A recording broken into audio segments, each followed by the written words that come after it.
Assalamu alaikum to everyone. My name is Sabah Abbas. I am a clinical psychologist. आज हम perception को discuss करने वाले हैं। परसेप्शन सादा अल्फाज में हमारा ओपिनियन, ख्याल, सोच या समझ है जो हम अपनी सेंसेस का इस्तेमाल करते हुए बनाते हैं, ख्वाह वो किसी भी सिचुएशन के बारे में हो, किसी भी वाक़या के मुतल्लिक़ या किसी फ़र्द के मुतल्लिक़। Definition of perception: it is a process in which the information is collected, perceived, organized and interpreted from the outside environment to make it meaningful. Perception एक ऐसा अमल है जिसमें हम किसी भी सिचुएशन के मुतल्लिक़ यानी अपनी सराउंडिंग से इंफॉर्मेशन लेते हैं, सेलेक्ट करते हैं, फिर उस सिचुएशन के मुतल्लिक़ अपनी सोच या इमेजिनेशन को ऑर्गेनाइज करके एक नाम दे देते हैं। फॉर एग्ज़ाम्पल, आप किसी गैदरिंग में जाते हैं तो आप वहाँ जिन लोगों से मिलते हैं आपने उनके मुतल्लिक़ कोई ओपिनियन कायम कर ली।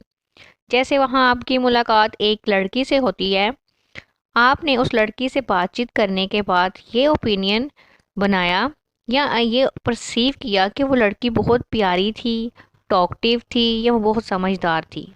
Perceptions differ from person to person. हर पर्सन का परसीव करने का तरीका अलग होता है। हर पर्सन एक ही सिचुएशन को मुख्तलिफ अंदाज में परसीव करता है। कोई भी सिचुएशन कैसी है ये सिचुएशन मैटर नहीं करती, बल्कि परसीवर जो परसीव कर रहा है ये उस पर डिपेंड करता है। फॉर एग्ज़ाम्पल, एक सिचुएशन एक पर्सन के लिए हैप्पियर भी हो सकती है जबकि दूसरे पर्सन के लिए अनहैप्पियर या सैडनेस का बायस बन सकती है। परसेप्शंस के कुछ फैक्टर्स हैं जो परसेप्शन में अहम किरदार अदा करते हैं या इस पर असर अंदाज होते हैं, जिनमें objective factor, subjective factor and social factors शामिल हैं। तो आज हम सब्जेक्टिव फैक्टर्स को डिस्कस करते हैं। Sometimes perception is determined not only by the physical characteristics of the stimuli but by the characteristics of the perceiver. बाज़ औक़ात सिर्फ स्टिमुलस यानी किसी चीज़, वाक़या या सिचुएशन की फ़िज़िकली स्टेट से ही परसेप्शन को डिटरमाइन नहीं किया जाता, बल्कि परसीवर की कैरेक्टरिस्टिक्स भी ज़्यादा अहमियत रख रही होती हैं। जैसे नाम से पता चल रहा है कि सब्जेक्टिव फैक्टर यानी पर्सन सब्जेक्ट है, वो किसी सिचुएशन को परसीव करने के लिए कितना मोटिवेट है, ये किस अंदाज में परसीव करता है, इसमें ये देखा जाता है। तो इन फैक्टर्स में पहले मोटिवेशन है। ये आप पे डिपेंड करता है कि आप कितने मोटिवेट हैं कुछ सीखने के लिए, कुछ देखने के लिए, यानी जैसी मोटिवेशन होगी वैसा ही आप परसीव करेंगे। सेकंड, एटीट्यूड है।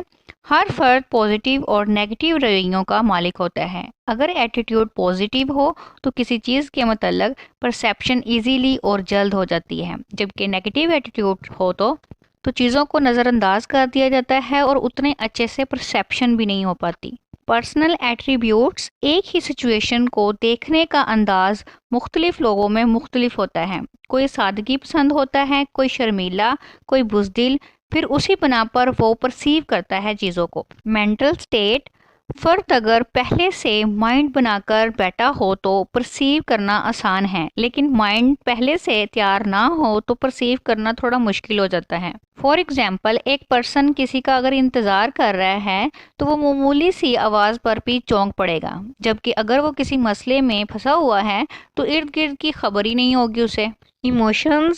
इमोशंस अगर पीक कर हों तो भी परसेप्शन पर असरअंदाज हो सकते हैं।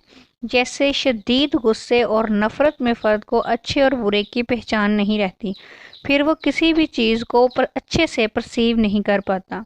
एजुकेशन एंड एक्सपीरियंस: अगर फ़र्द एजुकेटेड है या वो पहले से इस किस्म की चीज़ या सिचुएशन को देख चुका है तो ये तजर्बा उसके माइंड में सेव हो गया है। अब वो अपने एक्सपीरियंस की बराबर चीज़ों को परसीव करेगा। इंटरेस्ट: अगर फ़र्द का किसी चीज़ में इंटरेस्ट हो तो वो जल्द चीज़ों को सीख लेगा, समझ लेगा, और अगर ना हो तो इसको परसीव करने में टाइम लगेगा। ये सब्जेक्टिव फैक्टर्स थे। नेक्स्ट वीडियो में हम सोशल और ऑब्जेक्टिव फैक्टर्स को डिस्कस करेंगे। अगर वीडियो अच्छी लगी हो तो मेरे चैनल को सब्सक्राइब, शेयर और लाइक करें। Stay happy. अल्लाह हाफिज़।